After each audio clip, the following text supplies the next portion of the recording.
At the same time, what I have realized, been guiding the students, or rather, I would say not guiding, I would say go further step further into mentoring the students.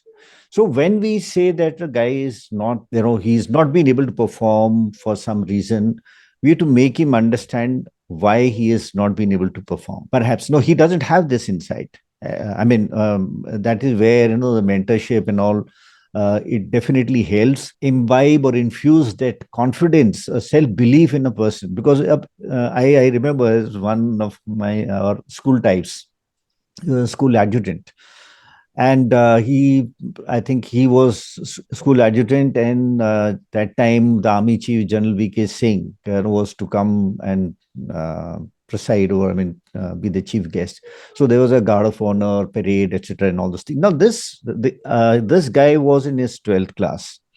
He has been preparing for this. We know, before any such event, there'll be 2-3 months of proper practice, and practice after practice, so many things. As a school adjutant, you're supposed to be taking the parade state, conducting the parade, this that, even post the event, where the rest of the cadets, they go back to the barracks or to the houses. This guy is still stuck explaining why such and such has not happened. So he's getting that much time less. Plus, he's preoccupied. Kal kya hoga, dress, this, that. Now, he was a good candidate. Academically, he's doing well.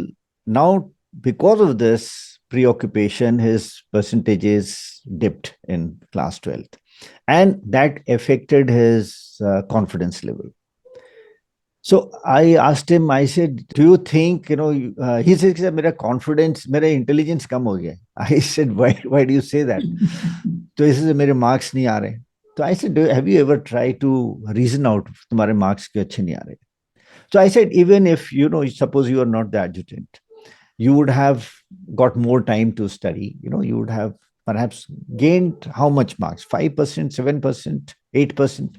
I said, be proud of this fact that you were the adjutant, you were commanding the parade, and you're at the time when the chief of the army staff was there.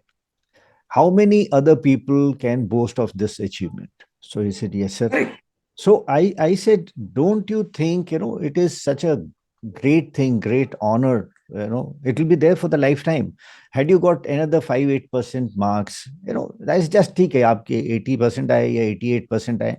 It's nothing very big deal. You don't get selected in IITs with 88% or something, or based on these marks. So this is the kind of thing, which maybe, people are made to aware through the mentorship. And of course, fortunately, this guy is, after his few attempts in between, he had come to me after when he was doing his graduation, and by that time he'd done about 5-6 attempts.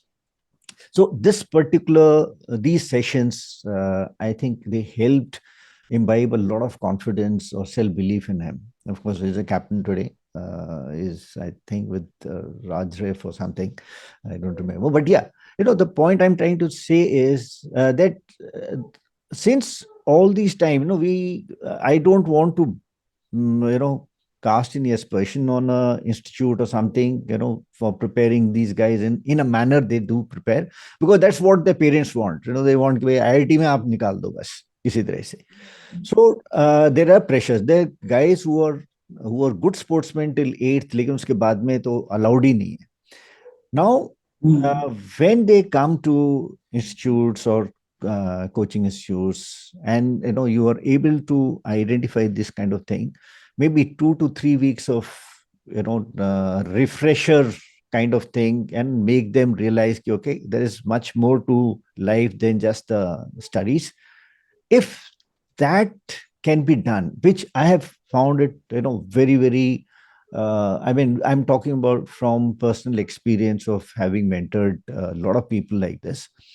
And this, again, no, at least that interest in knowing other things, that is rekindled. It was there, it had subsided because of this continuous, preparation for these exams, and, rote learning, or whatever you call it. And to rekindle this kind of thing is something which a mentor or I would say a sensible coaching institute would do.